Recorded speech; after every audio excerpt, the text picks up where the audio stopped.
the extreme portion of the Democratic Party, the socialist portion of the Democratic Party.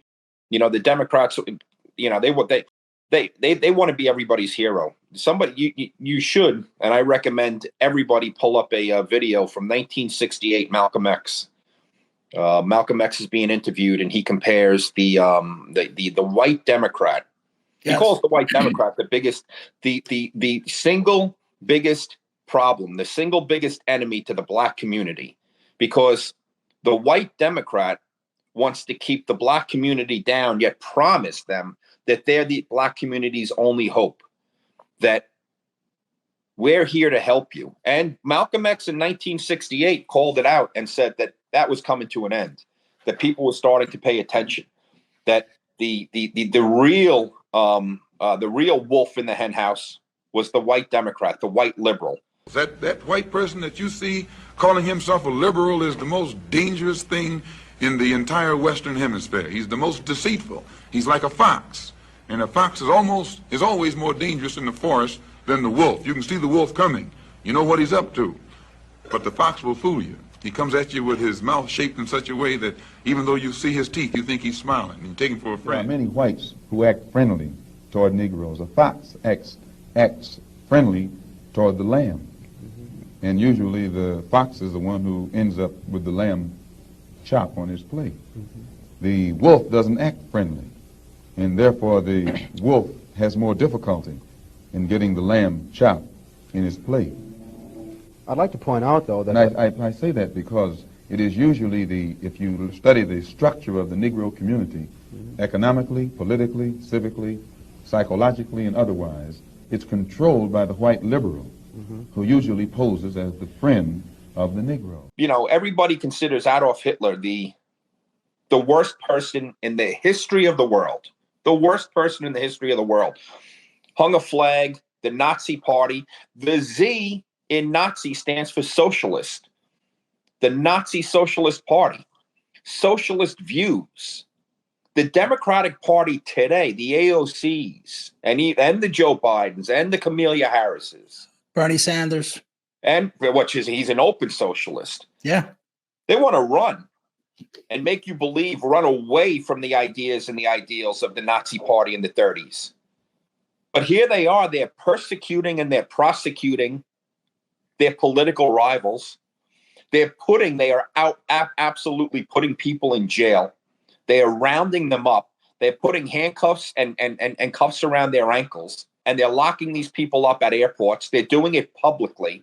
They're putting fear into the American public, the same fear that existed in Europe in the mid-30s, that if you speak out against somebody, if you speak out against something, you'll be rounded up in the middle of the night and you'll never be seen again. If people can't see now that there is, and we spoke about it before, a two-tiered justice system for the Democratic Socialists, the Joe Biden clan, and everybody else. Because if you're not them, then you're a MAGA. Even if you're not a MAGA, you're a MAGA. Right. You can't be an African American in this country and be a conservative and not be hated by the Socialist Party.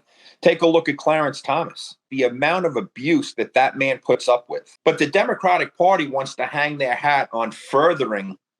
They want to give props to members of the African American community who are highly educated and make great strides for the American American way of life. Well, Clarence Thomas is that person. He's hated. Larry Elder, you spoke about him. Hated. They want to hate everybody that doesn't agree with their anti-American way of life. That's why I've come to the realization now that for years I thought that it was always based on race, that blacks could do certain things or say certain things that whites can't. And that's, you saw it with the 2020 riots. But it's not really about race. It's about party. You mentioned Clarence Thomas. Alan West is another one who was attacked. You have Ben Carson. Like, you have all of these great leaders in the black community, but because they vote or they are Republican, it's fair game. You could say or do anything. So the people who claim to care about marginalizing minorities really don't care. They throw that philosophy or that theory out the window once you put an R next to your name. And it just shows again, like everything else, that they're so full of shit. They're frauds. There was a time, the Democrat Party has changed so much. We were talking about Tulsi Gabbard and whether or not Trump would pick her. She had a line like Reagan did, which is, I didn't leave the Democrat Party left me. And it's changed so much. There was a time when the Democrats were normal and actually cared about our border. You see them in several videos. That you got Schumer, Obama, Nancy Pelosi, Clinton during the State of the Union address saying that it is wrong and ultimately self-defeating to allow these people to come here and take our jobs. He said they strain our welfare system and our healthcare system and our schools. Those were normal Democrats. They would be considered today, they'd be considered far right, right wing. All Americans, not only in the states most heavily affected, but in every place in this country, are rightly disturbed by the large numbers of illegal aliens entering our country. We are a generous and welcoming people here in the United States, but those who enter the country illegally and those who employ them disrespect the rule of law, and they are showing disregard for those who are following the law. Illegal immigration is wrong, plain and simple. The jobs they hold might otherwise be held by citizens or legal immigrants. The public service they use impose burdens on our taxpayers. That's why our administration has moved aggressively to secure our borders more, by hiring a record number of new border guards, by deporting twice as many criminal aliens as ever before, by cracking down on illegal hiring, by barring welfare benefits to illegal aliens. What do I think about the control of our borders? What would I do about it? Ladies and gentlemen, no great country can say it is secure without being able to control its borders, period.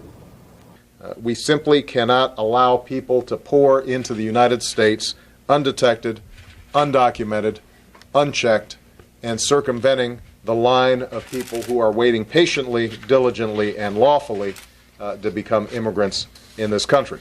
We are a nation of immigrants, but we are also a nation of laws. People who enter the United States without our permission are illegal aliens, and illegal aliens should not be treated the same as people who entered the U.S. legally.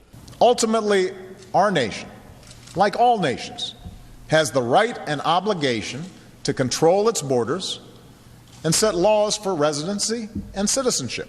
It is wrong and ultimately self-defeating for a nation of immigrants to permit the kind of abuse of our immigration laws we have seen in recent years, and we must do more to stop it.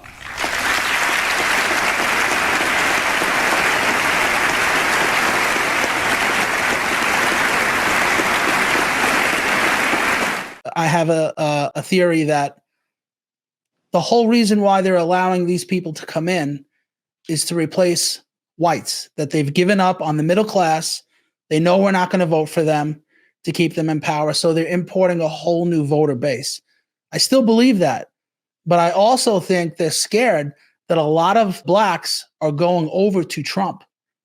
So when they're importing all of these people from Central America, it might not be just to replace the white vote. They're losing the black vote as well, and that's got them terrified. Trump is set to get more of a black vote than any other Republican. It's still nowhere near where the Democrats are, but in those cities, in Chicago, they're revolting. They're waking up and realizing, you know what? You're not the flavor of the week anymore. Democratic Party, we're watching you. Yeah. We are disappointed. Mm-hmm. We are angry. Yes. We are offended. Mm-hmm. And we feel like we're being mistreated, misused, and disrespected. Deep emotional wounds coming to the surface. As Black people who have been hurt continuously by the city and country it loves, it ain't our responsibility to take care of everybody else. And anger. We don't want to have to recall anybody. We don't want to have to protest anybody, but we are not going to be ignored, Brandon. Mayor Johnson. Many in Chicago's black community and the city council speaking out against spending $51 million to house migrants, asking when will the help for them finally become a reality. For any independent candidate in the city of Chicago, any Green Party candidate in the city of Chicago, and any Republican candidate in the city of Chicago, now is your time, because we are done with the Democratic Party. Brandon Johnson, Governor Pritzker, and President Biden have showed us what they think about the black community all over this country. And so we're standing here today to say, okay, if that's what it is, we with it. We don't have to support the Democratic Party. Right. No migrants here! Within seconds of city officials taking the microphone, community members anxious to speak their minds took center stage. Turn the buses around. Turn the buses around. You want to take the little scrap, the resources that we have, and put us at the bottom of the barrel? That's not fair. I heard someone say earlier that here in Chicago, we're talking about turning away from the Democratic Party. I have already turned. I will be voting Republican this time around. And I don't think that that's just a sentiment of Carter Trust. I think that's the sentiment of a lot of people around the entire United States. First, it was Black Lives Matter. Then you have Trans Lives Matter. Now it's Illegals Matter. And Americans are kicked to the curb as usual. Well, guess what? When you kick Americans to the curb, that affects all races. And a lot of them finally are speaking out. And I think they're worried that Trump is going to get a larger portion of that vote. And if he does, the Democrats will be done for a long time. Yes, this invasion was an absolute replacement of the black vote. I don't think so much the white vote in America. The Democratic Party could always rely on the black vote throughout the country, and they lost that. They were starting to lose that, and that started to erode probably back in Trump's first election, and he was certainly building. He was building on that. We all know that. Black employment was the highest in this country when he was president. And I think the black communities know that also. And, you know, it was the black communities that were the targets for the riots. You know, you want to hang a Black Lives Matter flag.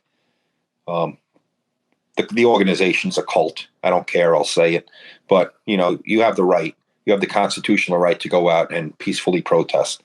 You don't have the right to go into people's neighborhoods and burn down businesses. And a lot of these black communities in the United States of America were the ones that were affected the most. Yeah. And that, I think, was a turning point where they started to realize and recognize that the police were kept out. They were told, who was it, Mosley, the mayor of Baltimore, who's also indicted right now, who's going to jail. Yeah, the DA. No, there was the black female mayor of Baltimore. Yeah. Well, she said we're going to give them room to destroy. I worked with the police and instructed them to do everything that they could to make sure that the protesters were able to exercise their right to free speech.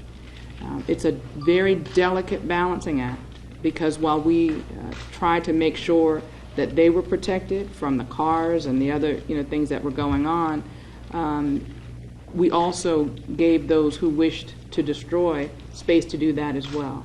I wanted them to get their frustrations out, so I told them to give them room to riot. What? What are we doing here? Her exact words were, and I have it on one of my videos, I think it was room to destroy. But what's worse is she went on TV after that and said, I never said that. She denied it. I never said that. Well, like I said, now we can keep receipts.